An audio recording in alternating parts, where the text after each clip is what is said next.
Ce soir, que peut faire Ottawa pour éviter la fermeture de la ligne 5 du pipeline d'Enbridge d'ici à mercredi? On en débat avec notre panel de députés. Le Canada est-il trop optimiste face à l'atteinte de son immunité collective? On rejoint à Londres Agathe Desmarais, experte du Economist Intelligence Unit. Et le bâillon pour accélérer l'adoption du projet de loi C-19 visant à encadrer une possible élection fédérale en temps de pandémie. Les politologues Geneviève Tellier et Daniel Bélan nous disent ce qu'ils en pensent. Bonsoir, Mesdames, Messieurs. Le gouvernement Trudeau multiplie les efforts pour maintenir en service la ligne 5 du pipeline d'Enbridge. La gouverneure du Michigan a ordonné à Enbridge de fermer cette ligne d'ici à mercredi. La canalisation qui traverse les Grands Lacs sous le détroit de Mackinac alimente jusqu'à 50 du pétrole destiné aux raffineries québécoises et ontariennes. Sa fermeture pourrait entraîner la perte de milliers d'emplois au Canada. À la Chambre des communes, cet après-midi, l'opposition conservatrice a reproché au gouvernement Trudeau de ne pas en faire assez pour régler le problème. Les raffineries de Lévis et de Montréal dépendent de la ligne 5 pour fournir la moitié de pétrole pour fournir l'essence à la population. Des milliers d'emplois dépendent sur la continuation de la ligne 5. Mais la gouverneure de Michigan a dit vouloir le fermer dans 2 jours. Ce gouvernement n'a rien fait afin de le protéger. Qu'est-ce que le gouvernement va faire dans les prochaines 48 heures afin de protéger ses emplois? Je vais maintenant discuter de l'avenir de la ligne 5 d'Enbridge avec notre panel de députés. Pour les libéraux, Marc Serré, pour les conservateurs, Gérard Deltel, pour le Bloc québécois, Mario Simard et pour le NPD, Peter Julian. Alors, bonsoir à vous 4. Bonsoir. Cette ligne 5 transporte 540 000 barils de pétrole et de gaz naturel chaque jour. Évidemment, c'est énorme, du pétrole qui vient au Québec et en Ontario. J'aimerais d'abord vous entendre à votre tour sur les impacts pour le Canada d'une éventuelle fermeture de la ligne 5 d'ici donc à mercredi. Marc Serré, je vais commencer avec vous des libéraux parce que votre ministre a dit la semaine dernière que son maintien en service, c'est non négociable. Qu'est-ce que vous craignez le plus comme conséquence? Évidemment, la canalisation 5 est très, très importante. On parle d'environ 5 000 emplois directs, 23 000 indirects emplois ici en Ontario et au Québec seulement. Alors, lorsqu'on parle d'emplois, lorsqu'on parle de les maisons, le pétrole, tout l'ensemble de l'économie. Alors, c'est un impact majeur pour l'économie. Alors, c'est pour ça que le gouvernement est très prêt pour supporter et s'assurer que la canalisation 5 ne ferme pas. Oui, on va revenir à ça dans un instant. Gérard Deltel, des conservateurs, on a entendu il y a un instant votre collègue Pierre Poilievre parler des impacts sur les emplois, justement. Qu'est-ce que vous craignez le plus si cette ligne 5 ferme? Ben, prenez juste au Québec, c'est la moitié du pétrole que l'on consomme qui ne sera plus accessible et aussi le 2/3 du pétrole brut. Alors donc, c'est des milliers de personnes qui sont directement touchées. Puis il faut voir le pétrole comme étant autre chose que juste le gaz qu'on met dans le char, là. C'est 50 000 personnes au Québec qui travaillent dans l'industrie du pétrochimique. Ce sont des gens dans le plastique, ce sont des gens dans la fibre de carbone, ce sont des gens dans le polyester, ce sont des gens donc qui sont dans l'industrie pétrochimique qui va au-delà de l'essence qu'on met dans notre voiture. Et aussi, on parle des gens en agriculture. L'agriculture, surtout à ce temps-ci, alors qu'on fait les semences, moi je sais de quoi je parle parce que j'ai de la famille là-dedans et des amis aussi, mais il y a énormément de besoins, que l'on parle entre autres du propane dont on a besoin pour pouvoir pour mieux travailler, pour pouvoir faire les serres et pour pouvoir aussi assécher certaines cultures qui vont arriver bientôt. Rappelons-nous simplement, il y a moins de 2 ans, alors qu'on avait été aux prises avec la crise ferroviaire, de l'impact que ça a eu. Alors imaginez ça. Et si par malheur cela survient, eh bien ça veut dire des centaines et des milliers de camions de plus sur nos routes, des centaines et des milliers de camions-citernes sur nos rails.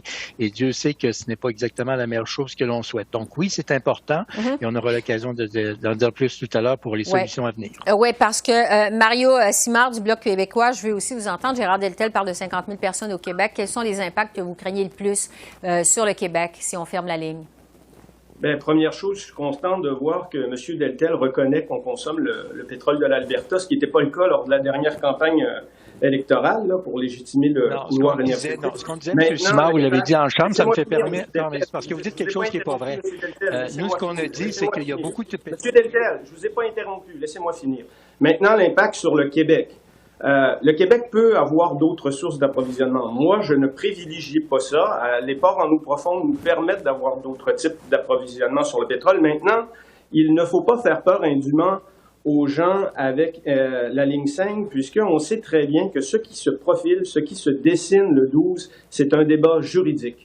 Donc, on verra. La canalisation, la majorité des analystes sont prêts à dire qu'elle ne sera pas coupée le 12. Maintenant, les impacts pourraient être négatifs pour l'économie canadienne. Je ne souhaite pas de mal à mes amis albertains, donc j'espère qu'on trouvera une solution rapidement. Bon, Peter Julian, justement, du NPD, on va aller un peu plus vers l'Ouest canadien.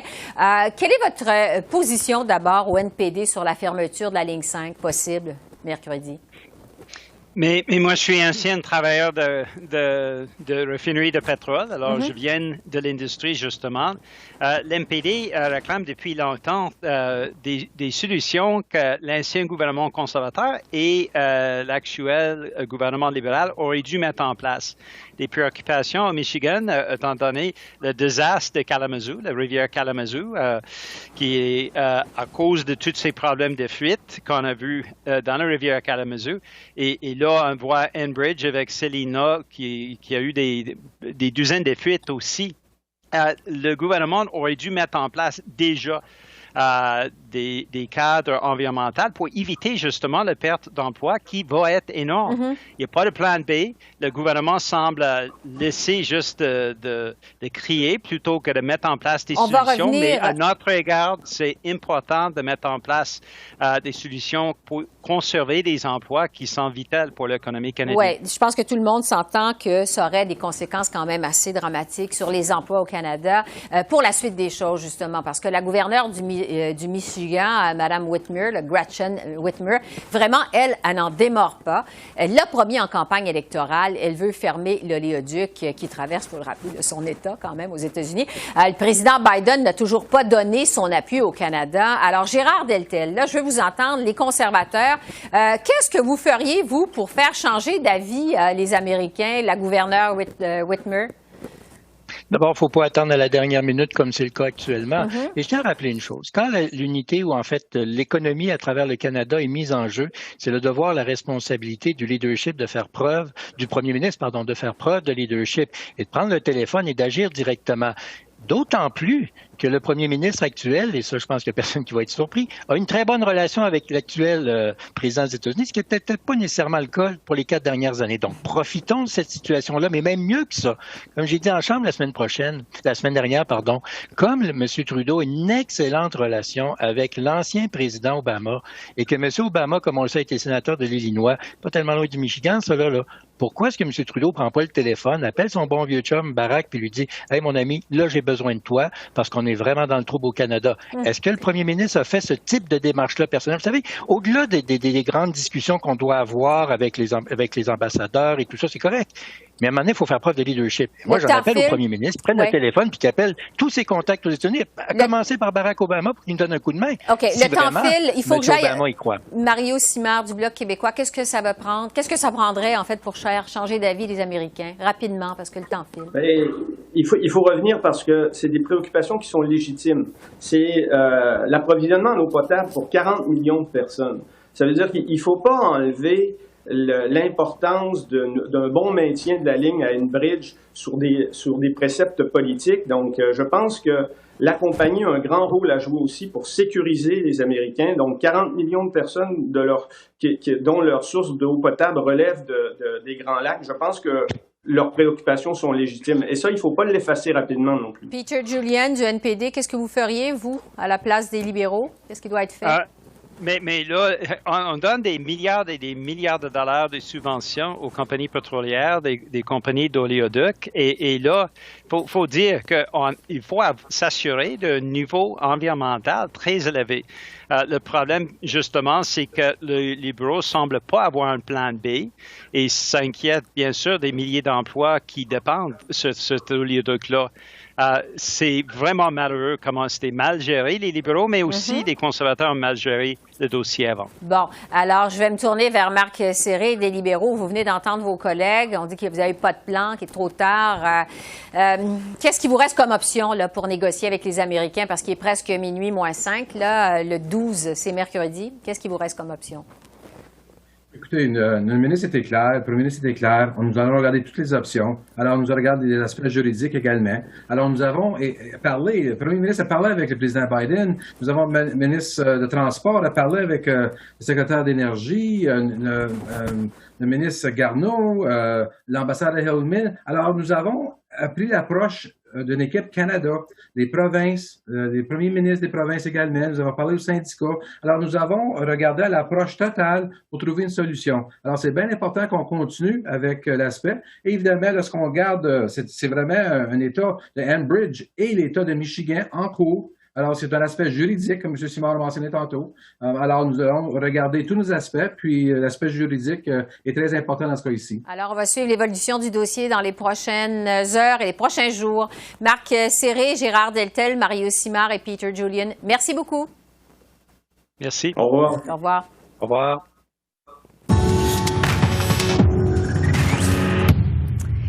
Alors que la vaccination a pris son rythme de croisière au Canada, on espère atteindre au plus vite la fameuse immunité collective qui nous permettra enfin de revenir graduellement à une vie plus normale. La Saskatchewan a déjà annoncé un plan de déconfinement en fonction du pourcentage de personnes vaccinées par tranche d'âge. Le Québec, qui compte maintenant plus de 42 de la population en général ayant reçu une première dose de vaccin contre la COVID, pourrait l'imiter. Plusieurs, évidemment, fondent beaucoup d'espoir sur un retour graduel à la normale dès cet été, mais est-ce réaliste? Agathe Demarais est directrice des prévisions mondiales pour The Economist Intelligence Unit, qui appartient au magazine The Economist et qui est basé à Londres. C'est là que je la retrouve. Bonjour Agathe. Bonjour Esther. Bon, l'immunité de groupe, évidemment, c'est ce qui nous permet de voir la lumière au bout du tunnel de cette pandémie. On va commencer par le Canada. Est-ce que 70 des Canadiens vaccinés, je dirais d'ici la fin de l'été, est-ce que c'est réaliste de penser ça? Alors, chez The Economist Intelligence Unit, nous avons fait une étude récemment sur le calendrier de vaccination mondial, dont le calendrier au Canada, et nous pensons que cet objectif, à ce stade, n'est peut-être pas réaliste. Nous pensons que le Canada atteindra l'immunité collective début 2022. En fait, quand on regarde les catégories de pays qui vont très, très vite pour la vaccination, ils ont un point commun, et ensuite, il y a trois possibilités. Le point commun, c'est que ce sont tous des pays riches, comme le Canada. Et ensuite, il y a trois possibilités. Soit une petite population, ce qui n'est pas le cas du Canada. Soit ce sont des pays qui bénéficient des largesses de la Russie et de la Chine, par exemple le Chili, ou alors ce sont des pays qui ont des capacités de production locales, comme les États-Unis ou l'Union européenne, ce qui n'est à ce stade également pas le cas du Canada. Et donc c'est pour ça que nous avons une prévision qui est un petit peu plus pessimiste que celle du gouvernement et qui est que le Canada atteindra l'immunité collective début 2022. Bon, justement, sur ce pourcentage d'immunité collective, parce que de la population là, qui doit être vaccinée pour atteindre cette fameuse immunité collective, aux États-Unis, ces jours-ci, à cause des variants, on avance plutôt qu'il faut un taux de 90 des personnes vaccinées. On renonce même, on se dit qu'on n'arrivera jamais à ce 90 Quel est le taux de vaccination nécessaire pour atteindre justement l'immunité collective? Alors, il n'y a pas de consensus, justement. C'est un sujet qui fait débat chez les scientifiques. Généralement, on retient le taux d'environ 60 à 70% de la population qui doit être immunisée, mais c'est un taux qui dépend, en fait, de la virulence du virus, de l'efficacité des vaccins, d'un certain nombre de facteurs. On retient 60 à 70%, mais effectivement, il se peut que ce soit un petit peu plus élevé. Alors après, la question aux États-Unis actuellement, c'est également qu'une partie de la population américaine ne souhaite pas apparemment se faire vacciner et que les États-Unis, en fait, leur campagne de vaccination ralentit un petit peu, ce qui en fait signale également un autre problème qui va se poser à un moment, après des débuts en fanfare dans un certain nombre de pays. On voit que l'hésitation d'une partie de la population à se faire vacciner est importante dans un certain nombre de pays. Des pays très variés comme la France, l'Ukraine, l'Argentine, le Japon, en fait, pâtissent de ce problème et c'est un sujet qui sera important. Je regardais les dernières statistiques, en fait, environ un tiers de la population mondiale ne souhaite pas bénéficier d'un vaccin contre le coronavirus. Donc, c'est quand même assez considérable. C'est d'autant plus important qu'on dit que personne ne sera vraiment en sécurité tant que tout le monde sur la planète ne sera pas protégé. Quand on regarde ce qui se passe en Europe, par exemple, donc au Royaume-Uni, en Italie, en Espagne, en Allemagne, tous ces pays poursuivent leur déconfinement au moment où on se parle. Est-ce que ces pays, justement, vont trop vite en affaires? Alors c'est une politique, en fait, c'est extrêmement difficile, c'est un compromis, je dirais, puisque la question est à la fois de déconfiner pour avoir des perspectives économiques, puisqu'on sait que le confinement a un poids économique et un prix économique qui est très lourd à payer, tout en respectant les impératifs de santé publique. C'est un compromis, il n'y a évidemment pas de bonne réponse. Généralement, les experts en santé publique souhaitent avoir des perspectives plus sûres, plus sécuritaires, ils souhaitent généralement déconfiner plus lentement, et un certain nombre de gouvernements se disent que aller trop lentement a également des effets très délétères sur l'économie. Donc c'est un compromis. Je dirais que la situation est quand même différente entre le Royaume-Uni et le reste de l'Europe, puisque le Royaume-Uni a une campagne vaccinale qui est allée très vite. Oui. On voit que la majorité de la population britannique aujourd'hui a reçu au moins une dose de vaccin contre le coronavirus. L'Union européenne a connu des débuts plus lents, mais est en phase de rattrapage et devrait atteindre l'immunité collective d'ici la fin de l'été. Oui, parce que la COVID, quand même, continue de progresser ailleurs dans le monde, et c'est le cas en Inde, où la pandémie fait actuellement des ravages. L'Inde, c'est quand même un pays de 1,3 milliard d'habitants, c'est pas rien. Jusqu'à quel point la situation actuelle, ce qui se passe actuellement en Inde, ça pourrait menacer les pays qui déconfinent ou qui pensent déconfiner bientôt? Alors, c'est la grande inquiétude, justement. Pour tous les experts en santé publique, c'est la grande inquiétude, la situation en Inde. Puisque, comme vous l'avez dit, l'Inde, c'est 1,3 milliard d'habitants. C'est un taux d'incidence du coronavirus qui augmente fortement. On ne sait pas exactement, en fait, combien de personnes sont contaminées chaque jour. C'est extrêmement difficile d'avoir une vision d'ensemble de la situation en Inde. Mais ce qui est certain, c'est que tant que le virus continue à circuler dans un pays comme l'Inde, en fait, cela va favoriser l'émergence de nouveaux variants. Et ces nouveaux variants, évidemment, vont se propager dans le reste du monde et pourraient à terme devenir résistants ou en partie résistants aux vaccins actuels contre le coronavirus. Et tout cela pourrait en fait nous ramener au point de départ dans une sorte de course contre la montre entre les vaccins qu'il va falloir adapter aux variants contre le coronavirus et le coronavirus qui continue à muter tant qu'il infecte des personnes. Et c'est exactement ce qui se passe en Inde et c'est évidemment la grande inquiétude actuellement. Les États-Unis, vous le savez, soutiennent une initiative pour que les pays abandonnent la protection de ces brevets-là, du moins temporairement. Le Canada serait prêt à envisager soutenir l'idée. Est-ce que ce serait une solution pour régler l'inéquité entre les pays et atteindre plus rapidement justement cette fameuse immunité collective? Alors, je dirais que la décision des États-Unis, en fait, est à la fois symbolique et politique. En fait, ce qu'elle traduit, c'est le fait que les États-Unis sont de plus en plus inquiets de voir la Russie et la Chine déployer une diplomatie vaccinale à travers les pays émergents pour, en fait, augmenter leur présence dans les pays en voie de développement et nouer des liens avec ces pays en voie de développement. Donc, je dirais qu'il faut voir la décision des États-Unis à l'aune de cette diplomatie vaccinale. Maintenant, notre analyse chez The Economist Intelligence Unit, c'est que la décision des États-Unis de ne pas en fait appliquer les droits de brevet pour les vaccins contre le coronavirus, cette décision ne va pas avoir un impact notable sur les calendriers de vaccination au niveau de l'échelle annuelle, échelle internationale, avant au moins 2022. Ou même 2023. Et en fait, la raison principale, c'est que produire des vaccins, ce n'est pas uniquement en fait plus facile si on n'a pas les droits de brevet. Il faut vraiment une main-d'œuvre, un savoir-faire. Il y aura des transferts de technologies qui doivent avoir lieu. Tout cela va prendre énormément de temps et on en revient en fait au point de tout à l'heure, c'est que construire une usine de production de vaccins prend énormément de temps. Donc je dirais que cette décision est un premier pas, mais pour l'instant un premier pas symbolique qui ne va pas avoir un impact notable sur les calendriers de vaccination dans la plupart des pays avant un bon bout de temps. Oui, donc des impacts, mais plus à long terme. Agathe Desmarais, qui est directrice des prévisions mondiales pour The Economist Intelligence Unit.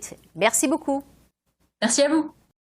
Et c'est là-dessus que je retrouve nos politologues en résidence, Geneviève et Daniel. Bonjour à vous deux. Bonjour. Bonjour. Bon, on vient d'entendre une experte en prévision mondiale qui nous dit que le Canada est peut-être un petit peu trop optimiste dans son atteinte de l'immunité collective, alors qu'à la Chambre des communes, on est en train de débattre de l'adoption du projet de loi 19. On fait tout, en fait, pour accélérer son adoption. C'est une loi pour adapter les élections en temps de pandémie.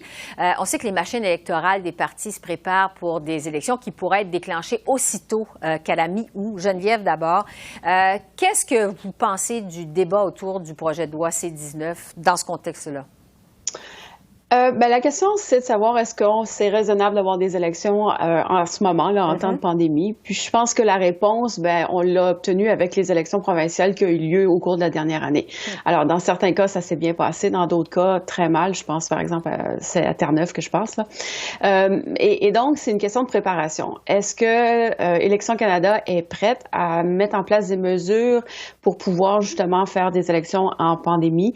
Est-ce que, par exemple, le vote par la poste est permis? Est-ce qu'on va avoir les installations, le nombre de personnes, etc.?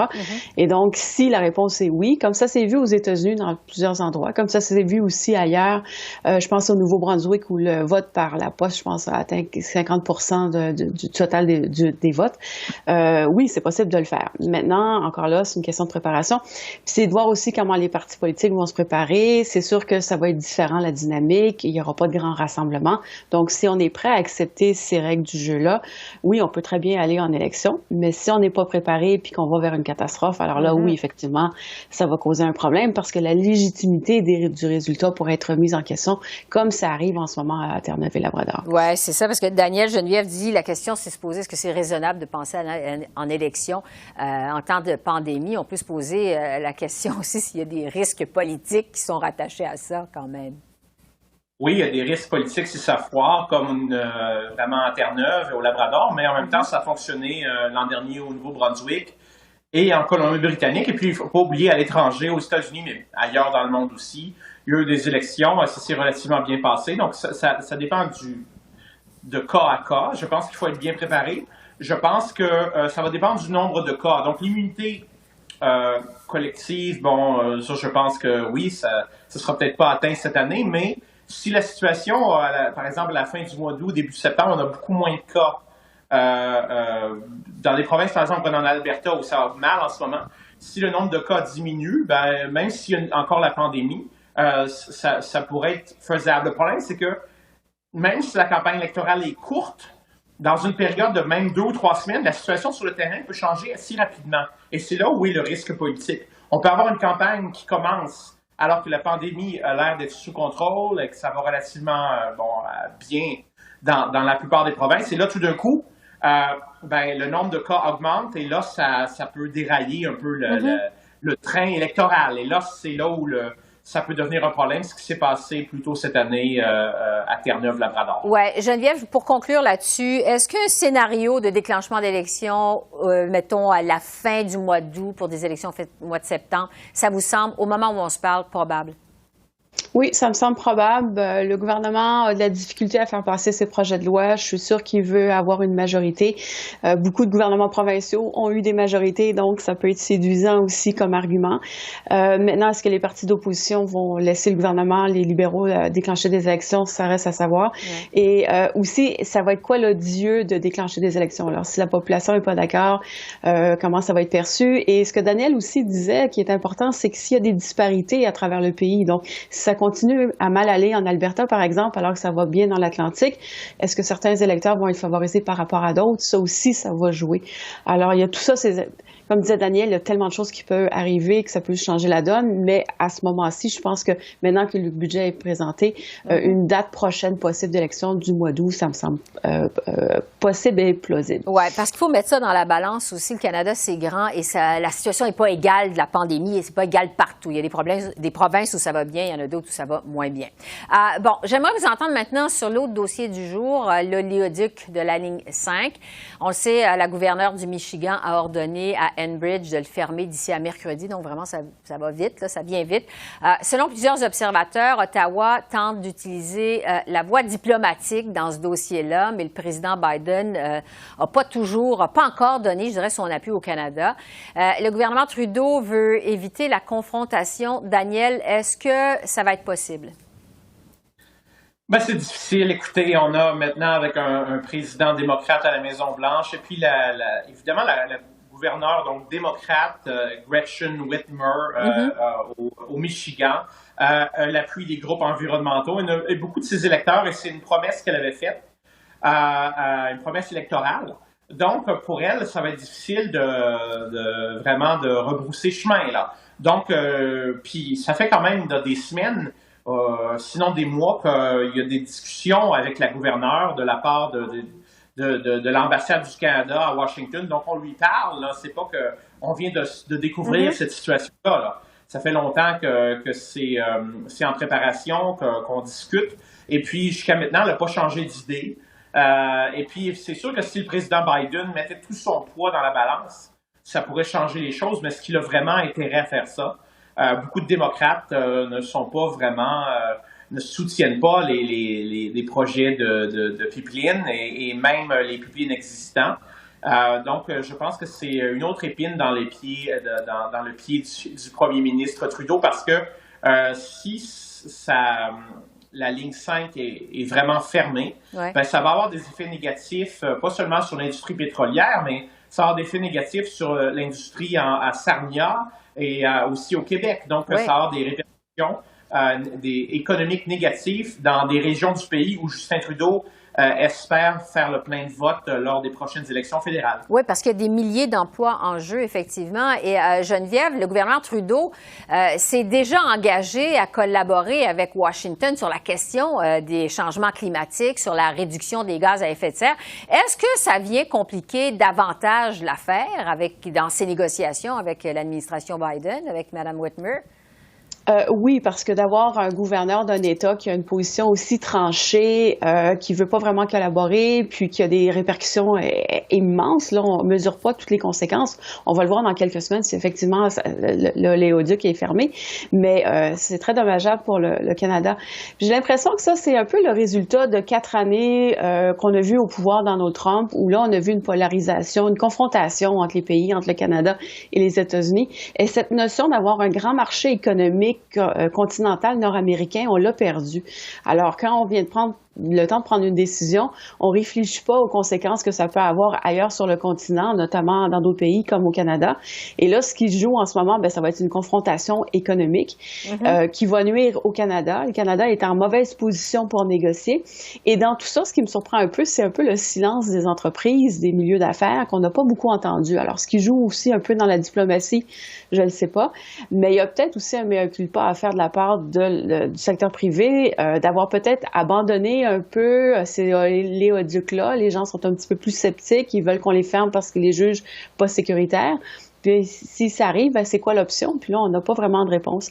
Alors, toute cette notion de collaboration économique qui existait avant l'arrivée de Donald Trump est disparue. Puis je pense que là, on en voit une conséquence manifeste avec le cas actuel. Oui, et là, le temps vraiment commence à presser. L'ultimatum, en fait, c'est mercredi.